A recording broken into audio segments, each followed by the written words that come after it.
What is up, guys? Thank you so much for being here. So today I just want to talk about the lens that I'm holding and why I think that this is still the best ultra-wide lens for the Sony APS-C cameras.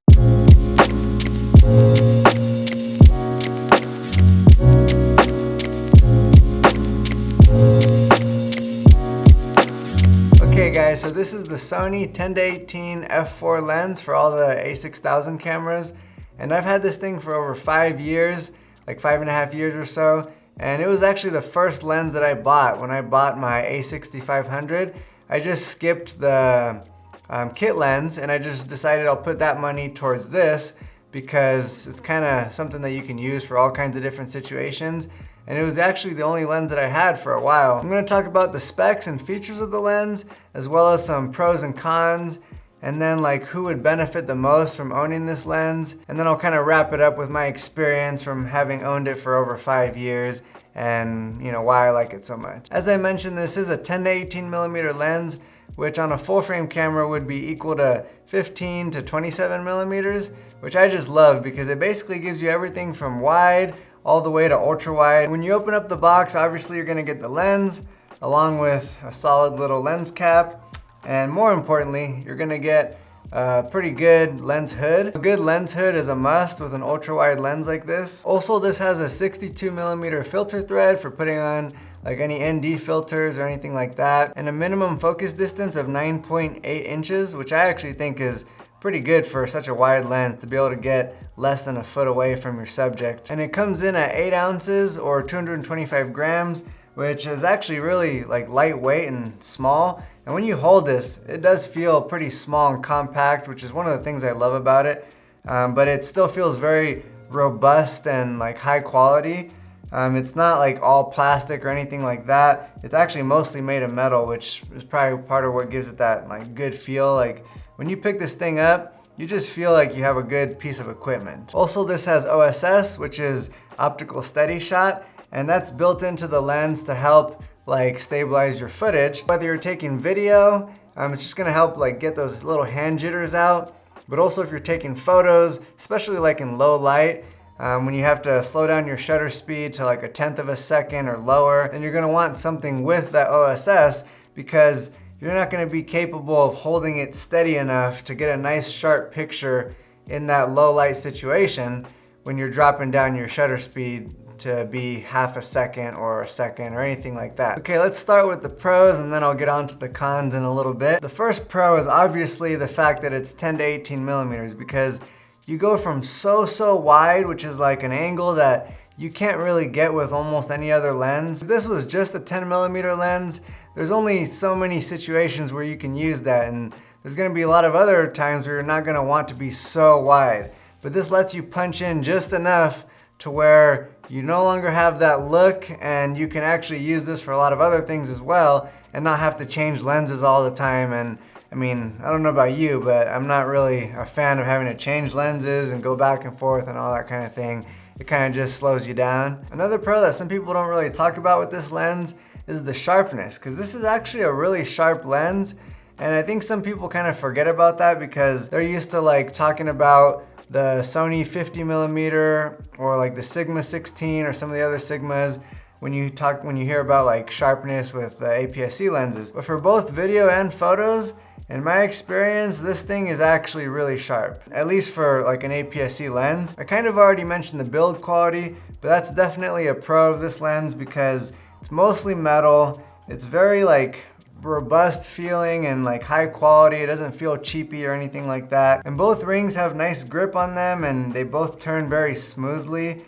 And so when you grab the aperture ring like this, I mean, I've had this thing for over 5 years and it just turns so smooth. The fact that it is just so lightweight and like small and compact.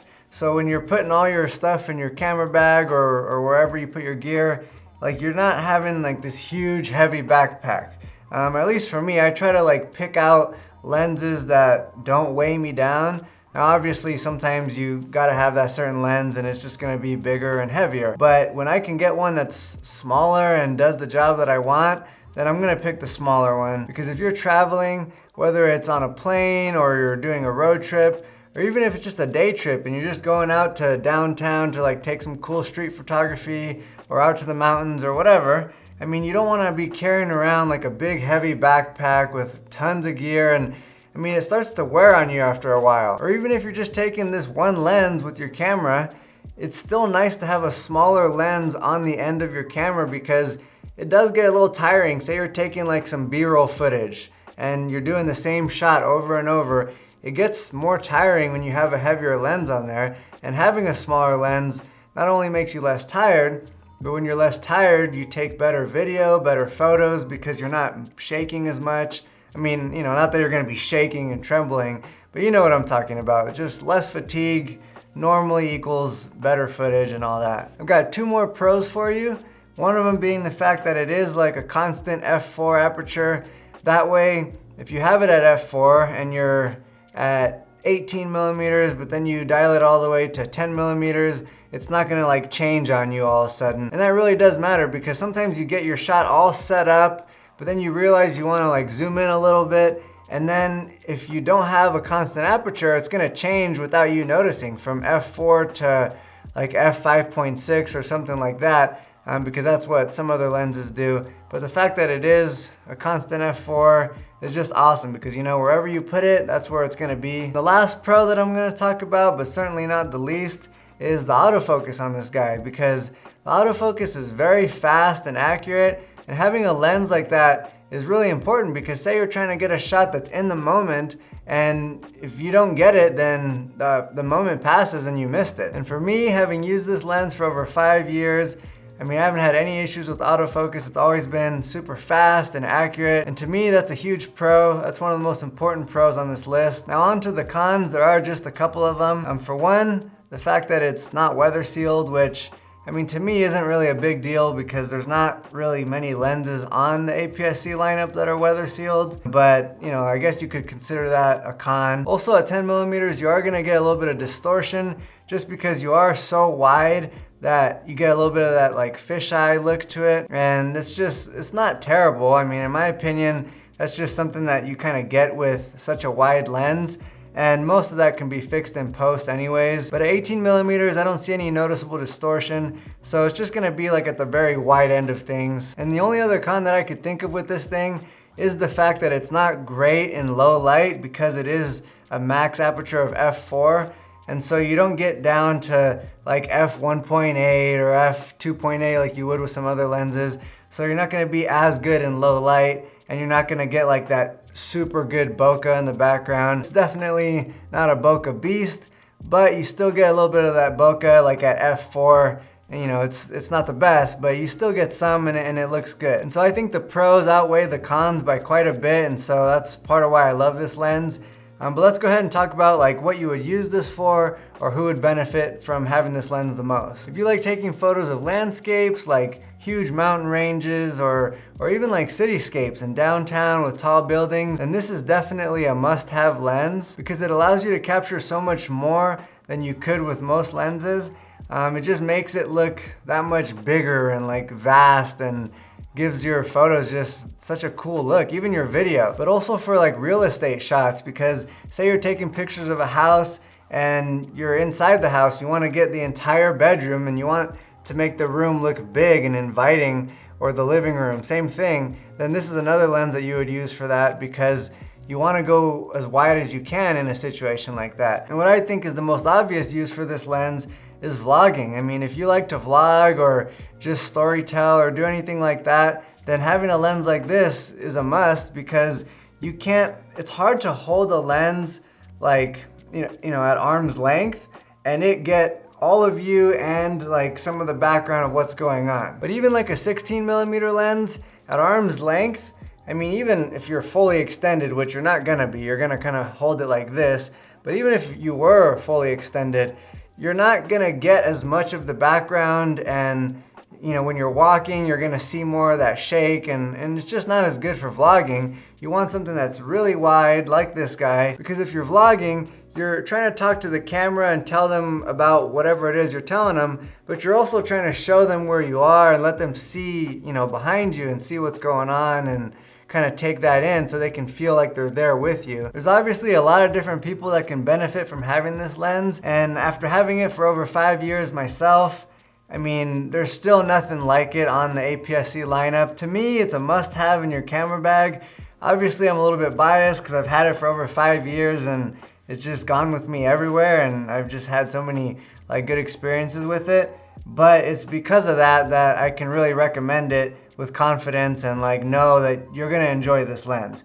I've taken this thing to Hawaii, I've taken it to France, to Sweden, to Italy, and I've to the mountains, the desert. I've literally gone everywhere with this thing, and it's still holding up flawlessly. I mean, I haven't had a single issue with it, like I said. It works like the first day that I got it. There's nothing about it that's degraded or like started to not work as well. And so I really think you guys would enjoy this lens. As of right now, when I'm filming this video, I saw the lens on Amazon for $798, so basically 800 bucks. But that's really not that bad because for the longest time it was $900, and then sometimes you'll see it for like $849 or something like that. So $798, that's pretty much as cheap as I've seen it, for new at least. Obviously if you look around you might be able to find it used for less than that, but I don't know. Personally, I don't really like to buy used lenses unless it's from like a website that I really trust, because if you go on eBay or something like that, there's all kinds of fakes on there, and you know, I just don't want to risk getting ripped off. Plus with something like lenses, they hold their value so well that if you ever like decide to, you know, change your mind or get a different camera and you want something else, you can sell it for pretty much very close to what you paid for. Obviously to me it's worth the money because there's just not another lens quite like it out there for the APS-C cameras. If you do decide to get it, I went ahead and put a link in the description of this video. That way all you have to do is click on that and it'll take you right to Amazon, because at least in my opinion, they always tend to have the cheapest prices on lenses. And by using the link, I get a really small percentage, so it really helps out my channel and at no cost to you. And with that being said, I'm gonna go ahead and wrap things up. I've been sitting out here in my cold garage for a while and it's freezing, so I'm super excited to go back inside and get warm. But thank you guys so much for watching, and if you like camera gear and reviews and that kind of stuff, definitely hit the subscribe, because I'm gonna be making a lot more like videos about lens reviews and like cameras and how to take certain B-roll and all kinds of stuff like that. So if you like that, definitely subscribe. And don't forget to hit the like button, because it's like a really simple little thing that you can do that really helps out my channel, so I would really appreciate that. But thanks again for watching, and I'll catch you guys in the next video.